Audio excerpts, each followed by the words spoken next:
Hello everyone! We'll be discussing information for the upcoming patch, so do be warned, spoilers ahead. Sylvanas is gonna give us some new insight that she's gathered on the nature of the Shadowlands. Steady. I expected the Maw to be alien, unknowable, but these structures are... Familiar. I agree. I have seen past the veil of true death, Erator. There is more to the Shadowlands than it seems. You have noticed, have you not? The Maw, the Shadowlands, all of it. The question that has plagued me since the Jailer's demise. I know the truth of death better than most. This, it is too convenient, too ordered. I've had the question asked, does this mean that they are retconning the events of the Shadowlands? To which I would say no. The events, the things we've done, remain the same. There's still the Jailer, there's still the Nefrius and the Dreadlords coming from the Shadowlands, Tyrannus' Night Warrior arc with Elun's reveal, Sylvanas' I Will Never Serve, Anduin's trauma. All that, sorry to say, the story, it still happened, and some of these events are too impactful to pretend like they never did. We've seen the Night Elves get a new home in Dragonflight, Anduin as part of the War Within intro, Sylvanas still paying for her crimes. Those events, the story of the Shadowlands, does not change by this.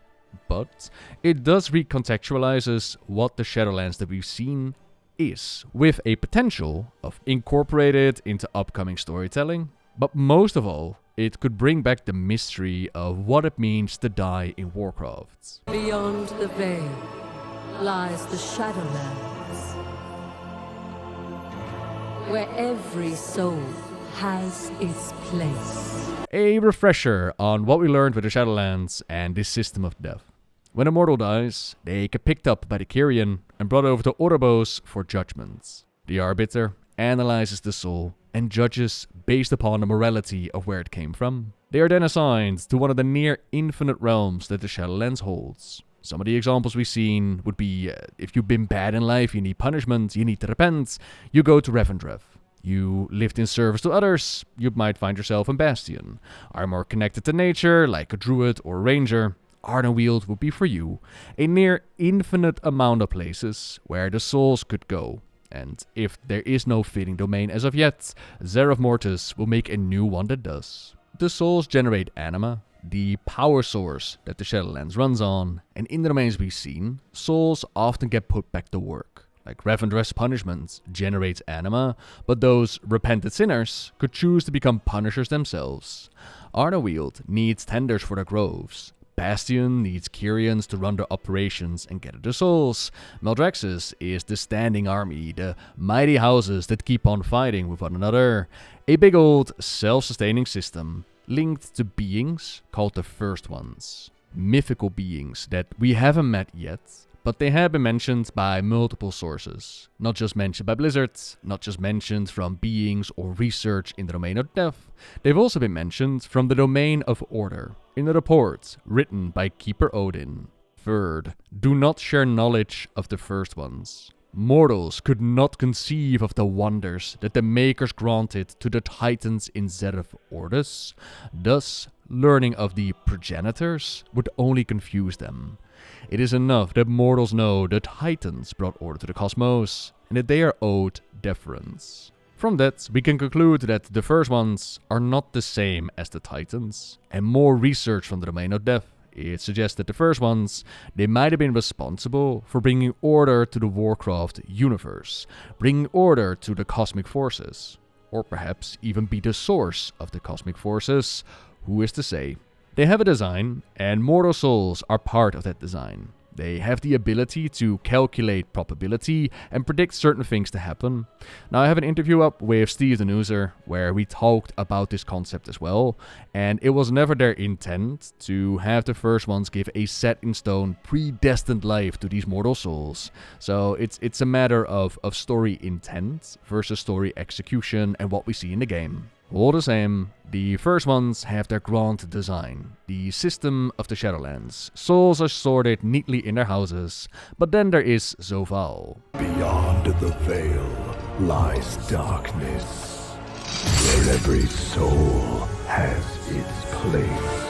In the design of the Shadowlands, Zovaal was the arbiter, the one responsible for analyzing the souls, coming in and then sorting them out.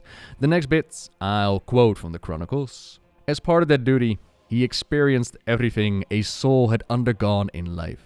In so doing, he gleaned much knowledge about the physical universe and mortals. The more Zovaal learned, however, the more fearful he became. He foresaw the entirety of creation imperiled by an unseen power, and became convinced that the forces of death as they now existed, fractured, would be insufficiently prepared to face it. He brought these concerns to the other Eternals, but they disagreed. If such a threat existed, they expected their deities, these first ones, would have already formed all creation, including death, in such a manner as to counter it. Even in the face of their dismissal, Zovaal remained resolved. If his fellow Eternal Ones would not aid him, he would proceed without them. He would take it upon himself to destroy the Shadowlands as they were, and forge them anew, stronger and unified. He wanted to go to Xe'ra Mortis, the sepulchre of the First Ones, to grab the knowledge and techniques of the First Ones to remake reality. But in order to get there, he was going to need the sigils of the other Eternal Ones. And since he didn't expect them to work together against him, he was overpowered and thrown into the maw. You have betrayed your duty as arbiter, and shall be bound forevermore. Your madness has threatened the cycle of life and death entire. You could have sought another way, brother. Imagine what we could have accomplished together. Why, Zovaal? What drove you to this end? You preserve that which is doomed. A cosmos divided will not survive. What is to come? As Zovaal is imprisoned, but not done with his plans. Like the First Ones, he too is really good at predicting the future. Like knowing at the end of Wrath of the Lich King that Sargeras was going to stab Azeroth at the end of Legion. With those skills, he worked on turning his chains into a weapon, set events in motion to get himself out of the maw and claim that power to rewrite the universe. As up above, his role as arbiter was being fulfilled by a machine, who could do the same job except without the whole personality thing. Which makes you wonder why the First Ones gave him a personality to begin with. If they were able to predict so much, could they not have predicted Zovaal, or did they predict Zovaal and did they want it to happen? Are we asking way too many deep questions about the story of the Shadowlands? Either way, in comes Sylvanas, who learns about the system of the First Ones from the jailer. How this reality is a prison where souls are on this predestined path and then judged for their actions taken in life, to be put to work somewhere in the Shadowlands with the added punishment of being separated from their loved ones. From our first breath to our last, every decision is made for us.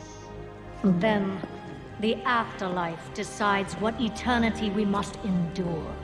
We can't even choose who we couldn't control anything. But through the jailer, control of our fate will at last be possible. Look around you! At what and who you've joined. What makes you believe you're not just a weapon to achieve his ends? You have a choice to consider. Join us willingly, or be made to serve. I thought you believed in free will, Sylvanas. We've never had free will, little lion. But that is about to change. That motivation, on top of the eternal torment that was waiting for her within the maw, that is what pushed her to work with the jailer, to try and break this unjust system apart. And here's the funny thing, Sylvanas was right. Her methods, absolutely not, but the system is bullshit and deserves to be broken down. Yet that didn't happen.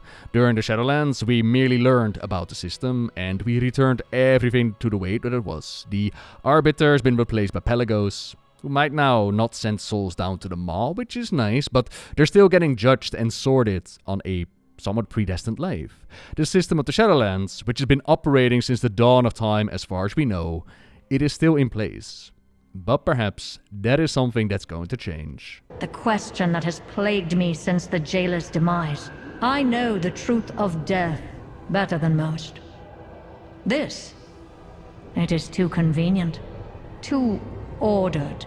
The idea that what we've seen of the Shadowlands not actually being the place where you're supposed to end up, that idea has been brought up more often recently, and it goes in line with the suggestion of what we've seen of the Emerald Dream, that it is also just a part of the domain of life, an ordered part, that if you go beyond the boundaries, you could enter the real domain of life.